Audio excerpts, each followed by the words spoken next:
Now what we can do, we can go through and put some nice little clouds in here. And for that you will need a stiff bristled brush.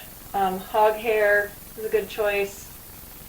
Just any stiff bristled brush. Can be large, small, it doesn't really matter as long as it's the stiff, coarse bristle.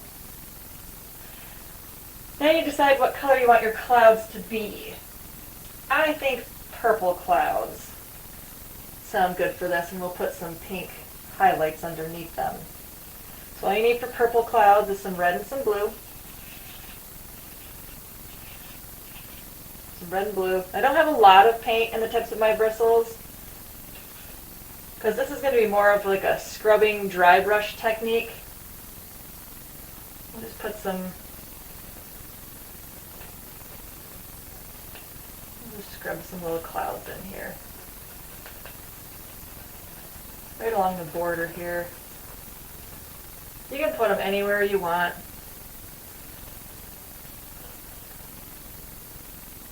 And you can make them long and wispy or fluffy, however you want to do it. Or a mixture of the two, some long wispy ones and some fluffy ones.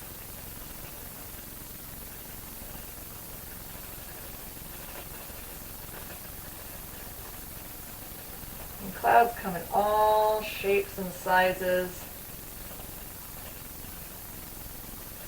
And basically, if you can imagine it, there's a cloud that looks like it.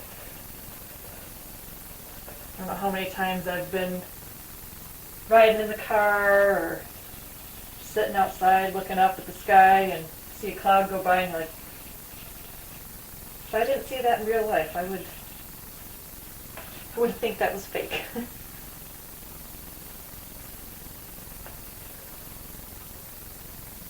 Okay, I'm going to try and put a little cloud down here. It doesn't have to be exact. It can just be the basic shape of it. So we're not going to worry too much about the reflections. We just wanted the colors to be mostly the same. The reflections don't have to be exact. They're just a vague.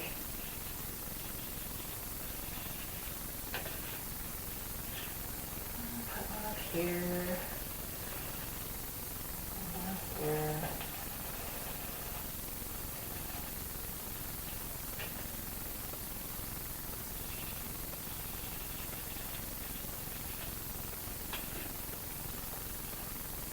You want to have some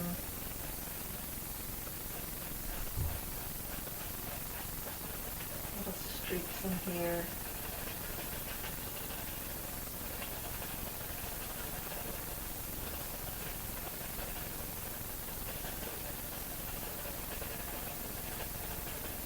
Got very little paint on my brush.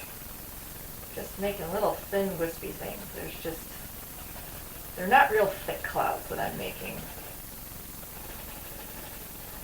And I still haven't reloaded my brush.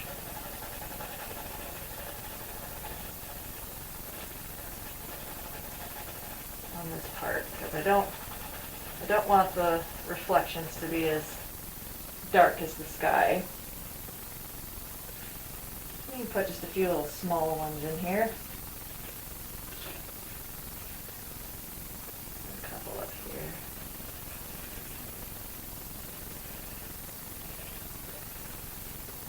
Now, if this paint's still wet and you're starting to see it scraping paint off of the blue underneath it, off of the canvas, stop putting clouds in that area. Just give that area a rest until it dries.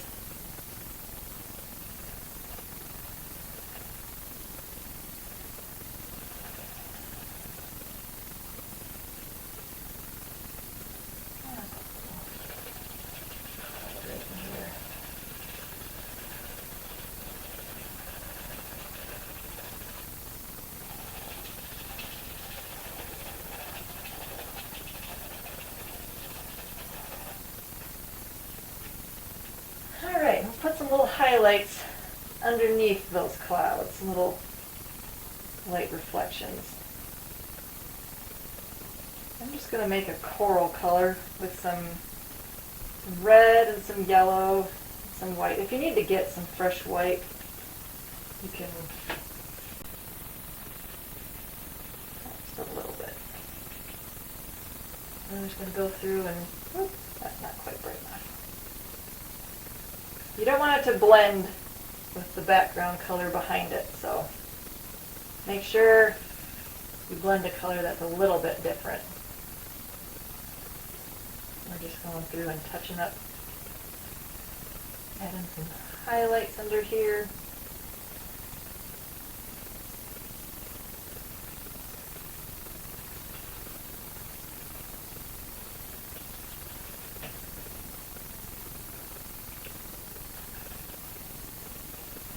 We can do a little touch of that on the clouds and the water there. Now this color is very similar to this one, so I got to change this. I'm going to do more of a pink, just white and red. There we go. Yeah, that stands out.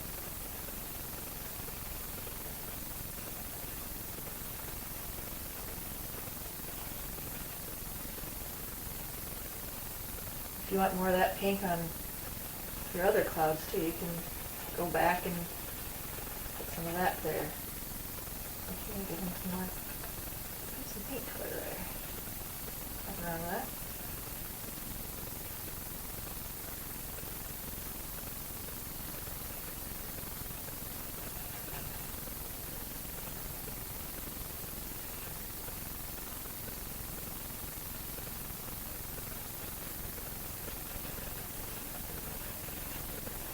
If you want to soften the edges, come through and do that.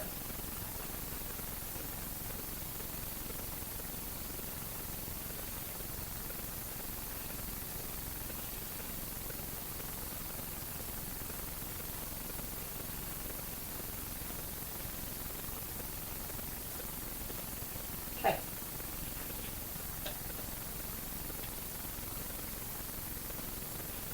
I don't know, just a little bit more. I like here.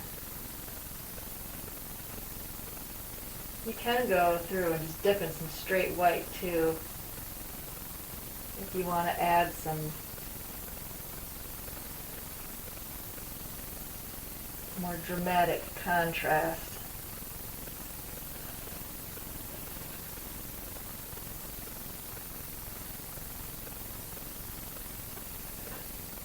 Add some dimension to your clouds that way too.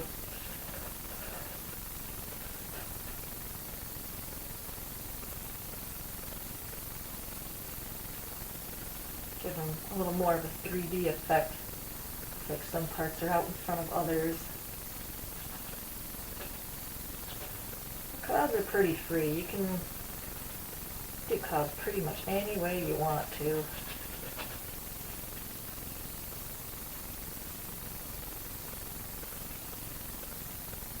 Add some of that down here. Again, it does not have to match perfectly. I mean, we're going to have water lines and stuff down here. We're just looking for a basic mimic of the sky there.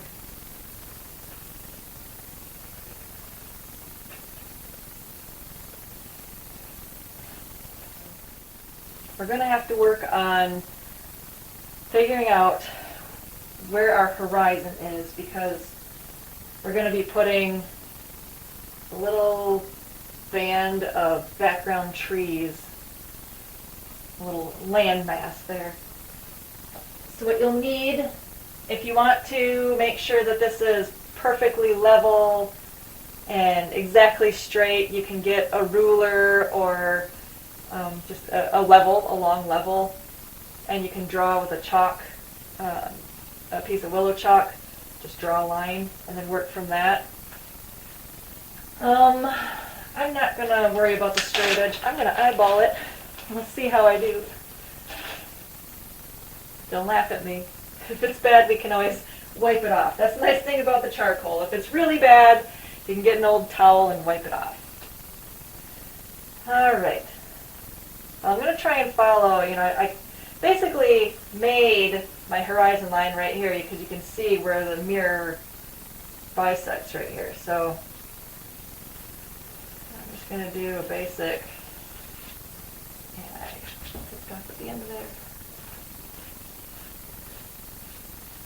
And I'm going to step back and take a look. That looks pretty straight to me. Good enough.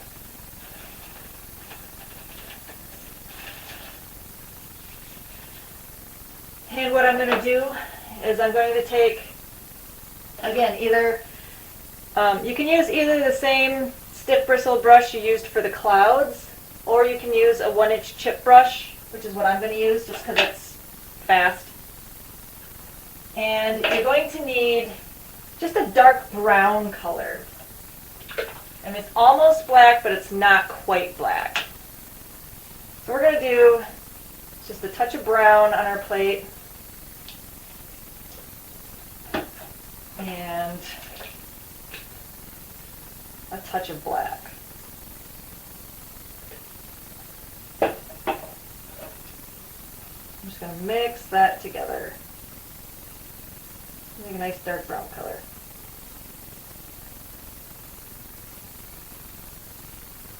I'm out of space on the plate.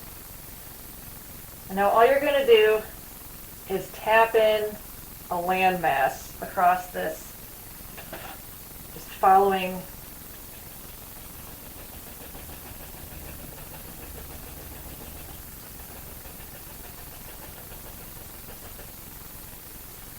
if it's not as dark as you want it to be, if you think, man, that's just too brown, you can add just a little bit more black to it. But we don't want it to be black black. We want it to be just a little bit lighter, because when the bridge comes across, the bridge is going to be black, and we want it to stand out against this a little bit. We don't want it to blend right in with this, because it's going to kind of, if it blends in, it's going to be hard to see the bridge properly. It's going to look really weird.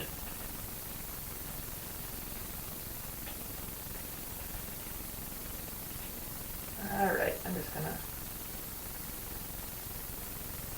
pull down just a little bit. I'm not making big, long reflections in the water. I'm just kind of bringing it down to blend a little bit.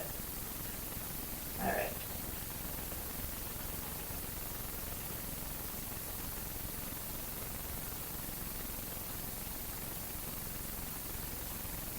Now once you've got this in, you may want to, again, take a step back and make sure that you kept it level as you went through. I think that's pretty level still. Yep, we did all right. All right, we're going to let that dry for a few minutes. And our next step is we're going to work on sketching in the bridge. We want to make sure that all of our paint is fully dry before we sketch it in. We're going to sketch in really lightly, and we're going to put our bridge in. So I'm going to start with just the bridge itself. And it starts over here, and it's just going to kind of arc up a little bit and then down. So if you want to just watch me. And it just kind of fades into the tree line right there. Do that here.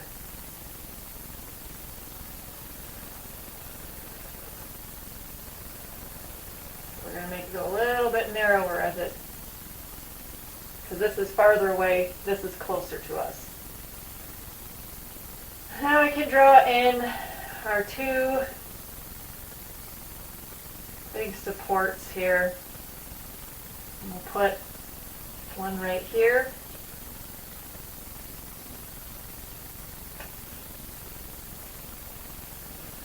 And if you want to use a straight edge on these,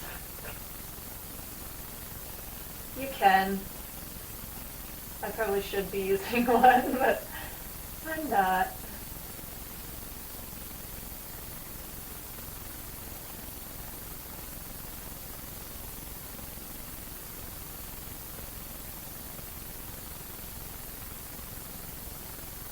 And again, I'm just sketching in the basic shapes. Once we go in with the black and the paintbrush,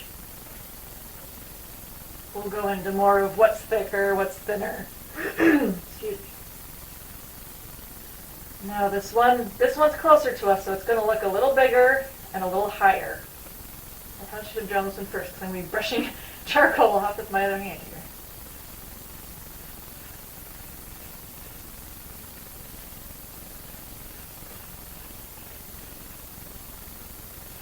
It's okay if your charcoal lines aren't exactly straight, if they're a little bit wiggly. It's okay.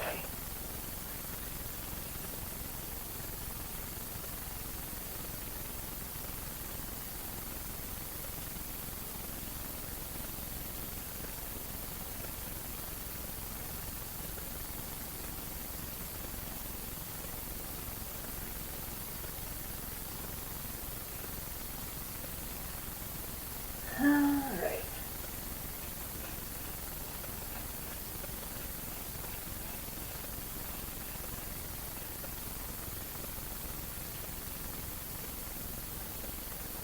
I'm going to put, there's some supports up here that I'm going to put in. Basically it looks like a couple of T's.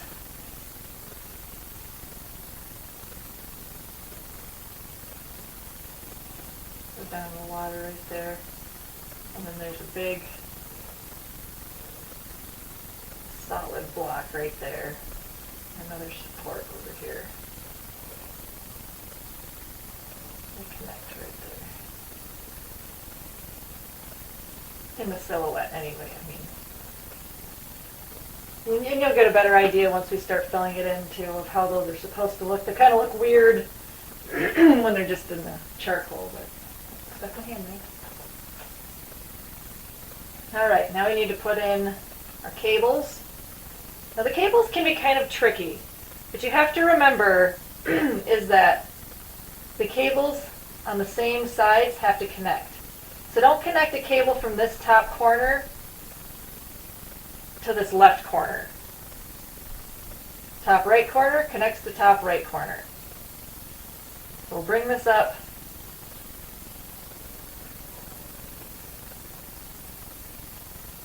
And now he is going to, and it drops down and comes back up. This may be tricky. You may have to erase and redo this one a couple times. I often do.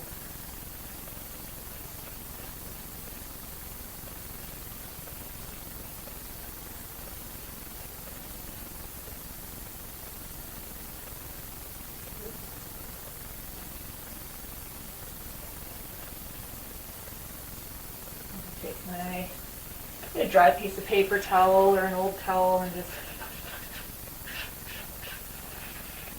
wipe off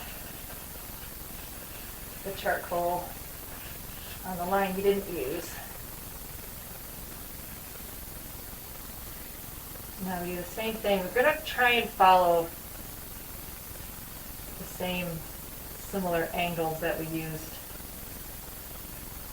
for the first one. So see how it kind of follows the same arc.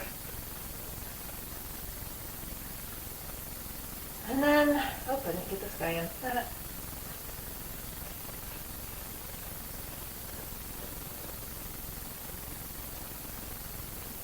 So basically whatever this first cable does, the second cable mimics it.